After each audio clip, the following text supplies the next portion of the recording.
기독교에 있어서 회개는 참으로 중요합니다. 우리가 구원함을 받음에 있어서도 그렇고요. 우리가 거듭남에 있어서도 회개라는 것은 절대 빠질 수가 없습니다. 우리가 너무나 잘 아는 인물인 C.S. 루이스는 회개를 말하지 않는 기독교는 물탄 기독교와 같다라고 말을 했습니다. 그만큼 기독교에 있어서 회개는 중요하다라는 겁니다. 그런데 많은 사람들이 이 회개를 오해할 때가 있습니다. 몇 가지가 있겠지만 저는 두 가지를 얘기해 보고 싶습니다. 첫 번째는 회개를 단순히 죄를 지은 것에 대한 입술의 고백과 하나님을 향한 죄송함과 후회의 감정으로 눈물을 흘리는 것으로 생각합니다. 물론 회개함에 있어서 죄에 대한 고백, 통회의 눈물은 있어야 합니다. 이러한 것들은 회개의 요소 중에 포함되는 것이지 회개 자체는 아닙니다. 두 번째는 회개를 우리의 도덕성에만 제한한다라는 겁니다. 여러분, 기독교는 윤리, 도덕이라고 생각하십니까? 많은 사람들은 기독교 신앙을 착한 사람으로 살아가는 윤리적, 도덕적 노력으로 생각합니다. 남들 보기에 선하고 착하게 살면 신앙이 괜찮다라고 생각합니다. 물론 예수님을 믿게 되면 그분을 닮아가기에 우리의 성품이 변화되게 되어 있습니다. 세상 사람들보다 높은 윤리적 차원을 드러내게 되어 있습니다. 그렇다고 해서 기독교는 윤리, 도덕이 아닙니다. 많은 사람들이 기독교 신앙을 도덕성으로 동일시하기에 우리가 회개할 때 도덕적인 부분에서 어긋나면 회개를 합니다. 물론 이럴 때 회개하는 것은 맞습니다. 그러나 회개는 이게 다가 아니라는 겁니다. 단순히 회개를 우리의 도덕성으로만 제한했을 때 역으로 생각해 보면 도덕적으로 윤리적으로, 즉 남들에게 피해를 주지 않는 삶을 살아가며 우리는 회개할 것이 없다라는 주장이 되어버립니다. 우리는 흔히 회개를 잘못한 것을 뉘우치다라는 정도로 생각합니다. 그렇다면 이 잘못을 어디까지 생각을 해야 할까요? 우리의 도덕적인 부분, 양심에 거리끼는 부분에서 벗어나면 잘못이다, 그렇게 생각하면 되는 것일까요? 기독교가 아닌 세상 사람들에게 있어서는 이 생각이 맞을 겁니다. 그러나 우리 기독교에서는 이게 다가 아닙니다. 만약 우리들도 이와 같이 생각한다면 성경의 많은 부분들이 이해가 되지 않을 겁니다. 세상 사람들 중에 우리 기독교인들보다 더 윤리적이고 더 도덕적이고 더 선하게 살아가는 사람들이 많습니다. 그런 사람들이 우리는 이렇게 착하고 도덕적이고 윤리 있고 선하게 살았는데 어떻게 내가 죄인입니까? 우리는 이 질문에 대답하지 못할 것입니다. 우리는 내가 생각하는 선과 하나님이 생각하는 선, 그리고 내가 생각하는 죄와 하나님이 생각하시는 죄가 다르다라는 것을 깨달아야 합니다. 우리는 단순히 세상에서 착한 일 많이 하고 남을 많이 도와주면 선을 행하는 것이요, 신앙심이 좋은 것이요, 믿음이 있다라고 생각합니다. 물론 이런 것을 포함하긴 하지만 이것이 본질은 아닙니다. 우리는 선과 죄의 기준을 상대적으로 볼 때가 많습니다.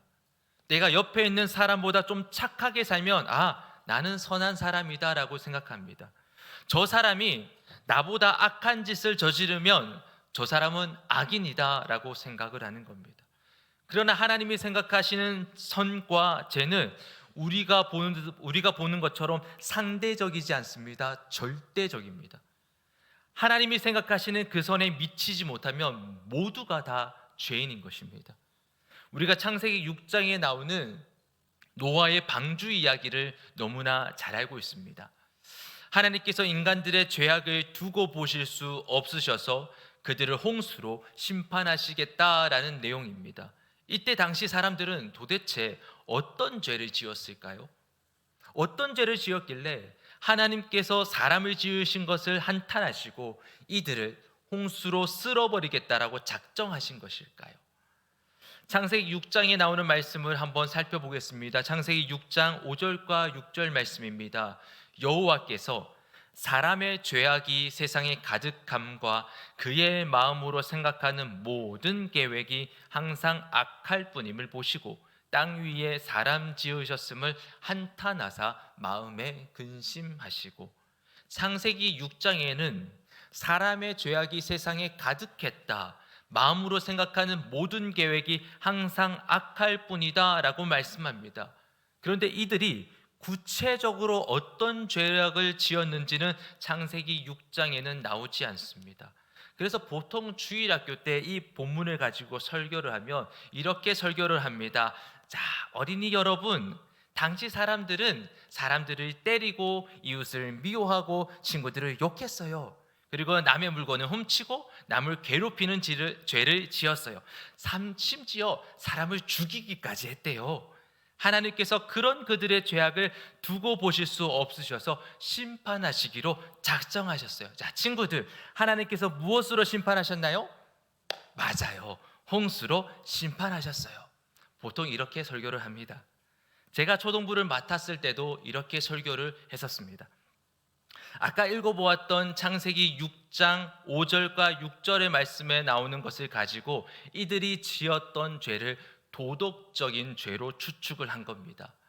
그렇다면 예수님께서 이 땅에 오셔서 노아 시대 사람들의 잘못이 무엇이었는지 한번 언급하신 적이 있으셨습니다. 마태복음 24장에 가면 종말에 대한 이야기를 하십니다. 그날에 어떤 일이 일어날지, 우리는 그 종말에 대해서 어떤 자세와 태도를 취해야 할지를 말씀해 주십니다. 그리고 그 종말이 언제 일어날지 하나님 아버지 외에는 아무도 모른다고 하시면서 인자의 임함은 노아의 때와 같을 것이다 라고 말씀하십니다. 그러면서 홍수 전에 사람들이 어떤 삶을 살았는지를 말씀하시는데, 우리 다 같이 마태복음 24장 38절 39절 말씀을 한번 읽어보도록 하겠습니다. 시작.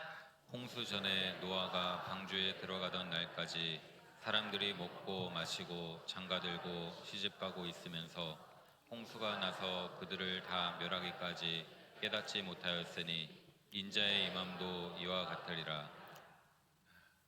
예수님께서 홍수 전에 사람들의 삶을 무엇이라 얘기합니까? 먹고 마시고 장가들고 시집가고 있었다라고 말을 합니다. 이들은 당시 하나님 앞에서 우리가 생각하는 그런 도덕적인 잘못을 저질렀는지는 모르겠습니다. 그러나 예수님께서는 그들이 홍수로 멸하기까지 잘못된 삶을 지적하고 계시는데 먹고 마시고 장가들고 시집가고 있었다라고 말씀합니다. 우리는 그냥 보면 이것이 왜 잘못인가 의아합니다. 먹고 마시고 장가들고 시집가는 것 평상시에 우리의 삶이지 않습니까? 여기에 대부분 성도님들이 다 장가가고 다 시집가지 않았습니까? 오늘 우리가 다 먹고 마시지 않았습니까? 그런데 이것이 뭐가 잘못되었단 말인가? 여기서 행위 자체가 잘못되었음을 말하는 게 아닙니다. 이들의 삶의 방향과 목적이 잘못되었다 말씀하시는 겁니다. 이들은 하나님을 잊어버리는 삶을 살았습니다. 하나님과 관계없는 삶을 살았습니다. 하나님이 중심이 아니요 자기 중심적인 삶을 살았던 겁니다. 이것이 바로 하나님이 생각하시는 절대적인 죄인 겁니다. 이 죄가 바로 인류 최초의 죄였습니다. 많은 사람들이 인류 최초의 죄를 단순히 선악과를 먹지 말라는 그 불순종의 죄로만 여기려 합니다. 그러나 그 안에는 더 심각한 죄가 있습니다. 하나님께서 선악과를 만드시고 먹지 말라라는 명령을 주신 이유는 하나님과 사람의 존재가 무엇인지 깨닫게 하기 위해서였습니다. 하나님께서는 사람을 만드시고 모든 것을 하실 수 있는 자유를 주셨습니다. 동산에 있는 모든 나무의 실과를 다 먹을 수 있게 하셨습니다. 그러나 단 하나 선악과를 먹지 말라 명하셨습니다. 하나님은 이 명령으로 사람이 어떤 존재인지 자각하며 살기를 원하셨습니다. 모든 것을 자유롭게 살 수 있는 사람이었습니다. 하지만 이 선악과를 볼 때마다 자신들은 하나님의 말씀을 순종하며 살아야 하는 피조물임을 깨달아야 했었습니다. 즉 하나님의 통치 속에 살아야 함을 이 선악과를 통해서 알게 하셨던 겁니다. 그런데 사단인 뱀이 와서 무엇이라 유혹합니까? 창세기 3장 5절 말씀을 한번 보겠습니다. 너희가 그것을 먹는 날에는 너희 눈이 밝아져 하나님과 같이 되어 선악을 알 줄을 하나님이 아심이니라. 사탄인 뱀이 하와에게 유혹하는 내용이 무엇입니까? 이 선악과를 먹으면 누구와 같이 될 수 있다 말합니까? 하나님과 같이 될 수 있다 말합니다. 하나님과 같이 될 수 있다라는 말은 너는 이제 하나님의 통치와 명령을 받아야 하는 피조물이 아니라 너가 하나님이 될 수 있어. 즉 너가 인생의 주인이 되고 너가 인생의 왕이 되어서 너가 하고 싶은 대로 살아갈 수 있어. 너가 스스로 인생의 하나님이 될 수 있는 거야 라고 유혹을 한 겁니다. 아담과 하와는 이 유혹에 빠져서 선악과를 먹게 되었습니다. 선악과는 단순히 하나님의 명령에 불순종의 죄가 아니라 하나님을 향한 반역과 모방의 죄가 있는 겁니다. 옛날 조선시대와 같은 왕이나 임금이나 황제가 있던 시절, 아무리 사람들에게 덕망이 좋고 인정을 받는 사람이라 할지라도 그 시대의 왕, 그 시대의 임금, 그 시대의 황제를 인정치 않고 거역을 하게 되면 반역의 죄로 사형에 처하게 됩니다. 우리나라 조선시대 같은 경우에 단순히 사형이 아니라 삼족을 멸하게 하였습니다. 아주 심각한 죄로 여겼습니다. 그런데 하나님께서 만드신 피조물이 그 창조주이신 하나님을 인정치 않는다, 그 명령에 순종치 않는다, 그 통치에서 벗어난다, 반역의 죄인 겁니다. 죄가 무엇이냐? 단순히 도덕적인 것을 범하는 것을 죄라 여기지 않습니다. 죄를 원어로 살펴보면 히브리어로는 하타라는 단어이고 헬라어로는 하마르티아라는 단어입니다. 두 단어가 공통적으로 빗나가다라는 의미를 가지고 있습니다. 그렇다면 죄가 무엇인가? 하나님에게서 빗나간 모든 것이 다 죄라는 겁니다. 하나님께 맞춰져 있지 않은 모든 것이 다 죄입니다. 하나님의 통치에서 벗어난 모든 삶이 다 범죄라는 것입니다. 그렇다면 진정한 회개는 무엇일까요? 우리가 무엇을 놓고 회개해야 하는 것일까요? 하나님에게서 벗어난 모든 것을 우리는 다 회개해야 한다라는 겁니다. 단순히 도덕적인 범죄를 행한 것뿐만 아니라 하나님과 함께 하지 않는 모든 것을 우리는 다 회개해야 하는 겁니다. 노아의 시대 때 당대의 사람들이 먹고 마시고 장가들고 시집가는 것 지극히 평범한 삶이었지만 그들의 삶 안에는 하나님이 없었다는 겁니다. 자기가 하나님이 되어 자기 중심적으로 살아갔던 겁니다. 그런데 창세기 6장 9절 말씀을 한번 보십시오. 이것이 노아의 족본이라. 노아는 의인이요 당대의 완전한 자라. 그는 하나님과 동행하였으며. 노아도 먹고 마시지 않았을까요? 노아도 결혼해서 자식을 놓지 않았습니까? 그런데 노아는 의인이요 당대의 완전한 자라 말하고 있습니다. 그 이유가 무엇이냐? 노아는 하나님과 동행하였기 때문입니다. 다시 말하면 노아는 하나님을 왕으로 인정하였고 그분의 통치 속에 살았음을 얘기하고 있는 겁니다. 자, 이제 오늘 본문으로 한번 들어와 봅시다. 오늘 본문 말씀 우리 다 같이 한번 읽어보도록 하겠습니다. 시작. 이때부터 예수께서 비로소 전파하여 이르시되 회개하라 천국이 가까이 왔느니라 하시더라. 저자인 마태는 예수님께서 이 땅에 오셔서 공생애를 시작하시면서 가장 먼저 하신 말씀이 그 어떤 말씀도 아니요 바로 회개하라라는 말씀으로 기록하였습니다. 이 회개는 도대체 무엇으로부터 회개하라는 말씀일까요? 그리고 예수님은 회개하라고 말씀하시면서 그 다음에 천국이 가까이 왔느니라 라고 말씀합니다. 예수님은 왜 회개와 천국을 연결시키고 계시는 것일까요? 우리는 오늘 본문에 나오는 처음에 나오는 이때부터를 살펴보아야 합니다.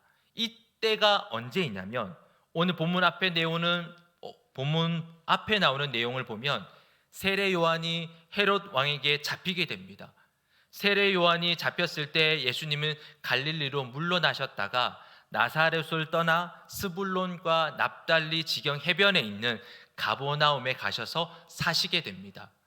이때 마태는 다른 복음서에 나오지 않는 구약에 있는 이사야 선지자 말씀을 인용하여 기록하였습니다. 마태복음 4장 15절 16절 말씀입니다. 스불론 땅과 납달리 땅과 요단강 저편 해변길과 이방의 갈릴리여, 흑암에 앉은 백성이 큰 빛을 보았고 사망의 땅과 그늘에 앉은 자들에게 빛이 비치었도다 하였느니라. 여기서 이전에 우리의 모습을 설명하고 있습니다. 흑암에 앉은 백성이라 말합니다. 사도 바울도 우리가 그리스도를 알기 전에는 흑암의 권세에 있었다라고 말을 하였습니다. 우리가 어둠의 권세 아래 놓여 있었다라는 말입니다. 그 어둠의 권세는 최초의 아담과 하와에게 유혹했던 것처럼 우리 삶의 주인은 바로 우리 자신이라고, 우리 인생의 왕은 바로 나 자신이라고 유혹해 왔습니다. 자기 중심적인 삶을 살아가도록 하였습니다. 인간은 계속해서 하나님 앞에 아담과 하와가 저지른 반역의 죄를 저지르며 나아왔던 겁니다. 그런데 그 흑암의 권세에 억눌려 하나님을 배반하는 우리들에게 빛이 임하였습니다. 마태복음 4장 16절 말씀을 다시 보면 흑암에 앉은 백성이 큰 빛을 보았고 사망의 땅과 그늘에 앉은 자들에게 빛이 비치었도다 하였느니라. 이 빛이 세상에 오셨습니다. 그 빛이신 예수님께서 이 땅에 오셔서 공생의 사역을 시작하셨습니다. 이때부터 빛이신 예수님께서 선포하신 것이 무엇입니까? 회개하라 선포하신 것입니다. 이 회개는 하나님으로부터 벗어난 삶을 돌이켜서 다시 하나님께로 돌아가라라는 말씀입니다. 흑암의 권세에 억눌렸던, 그래서 우리의 삶을 이제 하나님의 권세로 돌이키라라는 말씀입니다. 예수님께서 왜 회개와 천국을 연결시켰겠습니까? 천국, 즉 하나님의 나라는 과연 무엇일까요? 많은 사람들이 하나님의 나라를 우리가 죽어서 가는 그곳이라고 생각합니다. 최종적으로는 그것이 맞는 말이긴 하지만 하나님의 나라는 그것이 다가 아닙니다. 하나님의 나라는 무엇을 얘기하는 것이냐? 하나님의 통치권을 얘기하는 겁니다. 하나님의 다스림을 얘기하는 겁니다. 그래서 회개하는 자는 다시금 이 하나님의 통치 아래로 들어가게 된다라는 것입니다. 아담과 하와가 반역의 죄를 지음으로써 모든 인류가 하나님의 권세에서 벗어나게 되었습니다. 그런데 이제 회개하는 자는 이 하나님의 권세로, 이 하나님의 통치로 들어가게 된다라는 것입니다. 그래서 저는 개인적으로 회개를 이렇게 정의하고 싶습니다. 주인을 바꾸는 것. 내 인생에 내가 하나님이 되고 내가 주인이 되어서 내 중심적으로 내 마음대로 살았던 삶, 이제 그 모든 것을 내려놓고 하나님을 주인으로 모시는 것이 바로 회개입니다. 다시 하나님의 통치를 받으며 그의 명령을 따르며 사는 것이 바로 회개인 겁니다. 이것이 전제되지 않으면 저자인 마태가 그 뒤에 나오는 내용들, 제자를 부르는 것부터 시작해서 마태복음 5장에서부터 7장까지 나오는 산상수훈의 말씀이 도저히 이해할 수 없게 됩니다. 예수님께서 오늘 본문의 말씀인 회개하라 천국이 왔다라고 말씀하시면서 그 뒤에 나오는 내용이 제자를 부르시는 내용이 나옵니다. 이 제자들은 예수님의 부름 속에 자신의 모든 것을 버리고 예수님을 따랐다라고 말씀하고 있습니다. 즉 자기 부인이 일어나는 자, 진정한 예수님의 제자가 될 수 있다는 것을 말씀합니다. 자기 부인이 뭘까요? 내가 주인이 되어 살아가던 모든 삶을 벗어버리고 주님을 나의 왕으로, 나의 주인으로 모시는 것이 바로 자기 부인입니다. 그리고 5장부터 시작되는 산상수훈의 말씀, 여러분은 산상수훈의 말씀을 보면서 어떤 생각이 드셨습니까? 이 말씀 과연 지킬 수 있는 말씀인가? 이런 생각이 들지 않으셨습니까? 많이들 생각하기를 예수님이 오셔서 율법을 폐하셨다, 구약 때보다 지켜야 할 계명이 많이 가벼워졌다, 이렇게 생각하는 사람들이 있습니다. 그런데 예수님은 산상수훈에 이런 말씀을 하셨습니다. 마태복음 5장 17절 말씀, 내가 율법이나 선지자를 폐하러 온 줄로 생각하지 마라. 폐하러 온 것이 아니요 완전하게 하려 함이라. 예수님이 오셔서 구약의 율법의 예식들, 즉 여러 절기나 동물의 제사와 같은 것은 폐하여 줬습니다. 그러나 율법의 정신은 예수님의 오심으로 말미암아 완전해졌습니다. 그래서 예수님께서 산상수훈을 통해 율법이 온전히 추구하는 것이 무엇인지를 설명해 나가십니다. 예수님께서 옛사람이 말하기를이라 말씀하시는 것은 구약에 있는 율법들을 말씀합니다. 그리고 내가 너희들에게 이르노니라고 말씀하시는 것은 그 율법들의 온전한 정신을 말씀하시는 것입니다. 간단히 예를 들면 옛사람에게 말하기를 살인하지 말라라고 하였으나 내가 너희들에게 말하기를 형제에게 노하고 욕하고 미워하는 자는 이미 죄를 범하였다 말씀하셨습니다. 또 옛사람에게 말하기를 간음하지 말라라고 하였으나 내가 너희들에게 말하기를 음욕으로 여자를 보는 자마다 이미 간음하였다 말씀하셨습니다. 예수님께서 오셔서 율법을 완전케 하셔서 우리에게 계명으로 주셨는데 이 계명이 가볍게 느껴지십니까? 계속해서 살펴보면 눈은 눈, 이는 이로 갚으라 하였지만 나는 너희에게 이르노니 오른뺨을 맞으면 왼편도 돌려대라. 너를 고발하여 속옷을 가지고자 하는 자에게 겉옷도 주어라.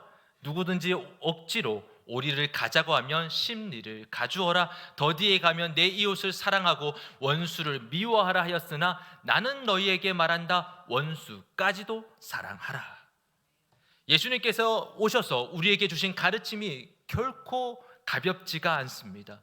그래서 어떤 사람들은 이것은 이 땅에서 지킬 수 있는 말씀이 아니다. 나중에 우리가 완전한 천국에 이르렀을 때, 우리가 완전한 성화가 되었을 때 그때 비로소 지킬 수 있는 말씀이다라고 주장을 합니다. 과연 그럴까요?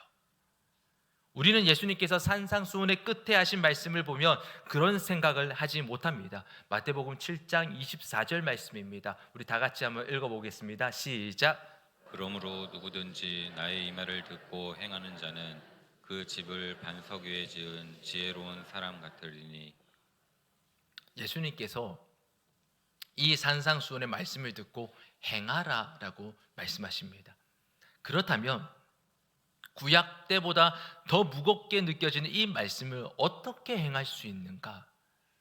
그래서 저자 마태는 예수님의 공생의 시작 선포를 회개하라, 천국이 가까이 왔느니라 라고 말씀하였던 겁니다. 즉 내가 주인 되어서 내가 행하려고, 내가 원하는 대로 살려고 했던 삶을 회개하고 하나님의 통치 아래로 들어가라라는 겁니다. 하나님 없이 살았던 삶을 돌이켜서 하나님의 권세에 들어가라라는 겁니다. 하나님을 주인으로 삼으라는 말입니다. 하나님을 왕으로 삼으라는 말입니다. 하나님이 나의 주인이 되시고 왕이 되셔서 내 삶을 통치해 나가실 때, 그의 권능이 내게 임할 때 우리는 그제서야 이 산상수훈의 말씀을 지킬 수 있게 되는 것입니다. 내 힘이 아니요 하나님이 주시는 그 통치와 능력과 권능과 다스림으로 우리는 이 산상수훈의 말씀을 지켜나갈 수 있게 되는 것입니다. 진정한 회개로 주인 바꾸기가 일어나지 않은 사람들은 절대로 이 산상수훈의 말씀, 그리고 그 외에 그 어떤 하나님의 말씀도 온전히 지켜나갈 수 없게 되는 겁니다. 우리가 이 땅에서 교회가 교회되고 성도가 성도답게 살기 위해서는 가장 먼저 해야 할 것이 바로 내 안에 하나님의 나라가 임하도록 기도해야 하는 겁니다. 내가 주인 삼으려 했던, 내가 원하고 내 만족과 내 유익을 위해 살려고 했던 그 모든 것들을 회개하고 하나님을 나의 주인으로 삼는 것, 하나님의 통치 속에 그분의 백성이 되는 것. 그래서 예수님께서 마태복음 6장 33절에 이런 말씀을 하신 겁니다. 그런즉 너희는 먼저 그의 나라와 그의 의를 구하라. 그리하면 이 모든 것을 너희에게 더하시리라. 우리는 내가 원하는 대로 살려고 했던 모든 삶을 회개하고 내 안에 하나님의 나라와 하나님의 통치가 임하도록 기도해야 한다라는 겁니다. 우리가 하나님의 자녀가 되고 백성이 되어서 이 땅에 두 발을 딛고 살아가기에 이런저런 구해야 할 것이 많이 있을 겁니다. 그러나 그런 것보다 가장 우선적으로 강구해야 할 것이 무엇이냐? 내 삶에 하나님의 나라, 하나님의 통치, 그분의 공의가 임하도록 기도해야 한다라는 겁니다. 이것이 진정한 회개를 위한 기도입니다. 이러한 기도가 없이 우리는 진정한 하나님의 자녀다운 삶을 살아갈 수 없는 겁니다. 어떤 사람들 중에 나는 딱히 회개할 것이 없는데요 라고 말하는 사람들이 있습니다. 이런 사람들은 회개의 본질이 무엇인지 잘 깨닫지 못하는 사람들입니다. 여러분 하루하루의 삶에 하나님의 통치 속에 삶을 살아가고 계십니까? 고린도전서 10장 31절에는 이렇게 말씀하고 있습니다. 그런즉 너희가 먹든지 마시든지 무엇을 하든지 다 전부 다 하나님의 영광을 위하여 하라. 우리가 먹든지 마시든지 무엇을 하든지 하나님의 통치 속에 그분의 영광을 위해 살아가고 계십니까? 우리는 얼마나 이스라엘의 초대 왕인 사울 왕과 같은 삶을 살려고 하는지 모르겠습니다. 하나님을 왕으로 따르는 것처럼 보이지만 자신의 유익과 이익과 목적을 위해 따라 삶을 살아갔던 자, 그가 바로 사울 왕이었습니다. 그는 하나님을 섬기며 하나님의 명령을 수행하는 자처럼 보였습니다. 아말렉을 하나도 남김없이 진멸하라. 하나님의 명령을 받은 이 사울 왕은 군사들을 데리고 아말렉을 진멸시켰습니다. 그런데 나중에 사무엘이 그에게 찾아옵니다. 그러자 사울 왕이 내가 여호와의 명령을 행하였나이다. 그런데 사무엘의 귀에 짐승들의 소리가 들리는 겁니다. 그때 사울이 여호와께 제사를 드리기 위해서 좋은 것들은 남겼나이다 라고 말합니다. 하나님께서 사울 왕에게 명령하신 것이 무엇입니까? 아말렉의 모든 것을 남김없이 전부 다 진멸하라라는 것이었습니다. 그런데 사울 왕은 그 명령에 순종하기는 합니다. 그러나 그 명령을 하나님을 위한 것이 아닌 자신을 위한 것으로 바꿔버린 겁니다. 하나님께 마땅히 드려져야 할 영광을 자신이 받기를 원하고 자신이 더 높아지기를 바랐던 겁니다. 그래서 사울이 아말렉과의 전쟁에서 승리한 후 어떤 행동을 하였느냐? 사무엘상 15절 12절 말씀을 보면 이렇게 나옵니다. 사무엘이 사울을 만나려고 아침에 일찍 일어났더니 어떤 사람이 사무엘에게 말하여 이르되 사울이 갈멜에 이르러 자기를 위하여 기념비를 세우고 발길을 돌려 길갈로 내려갔다 하는지라.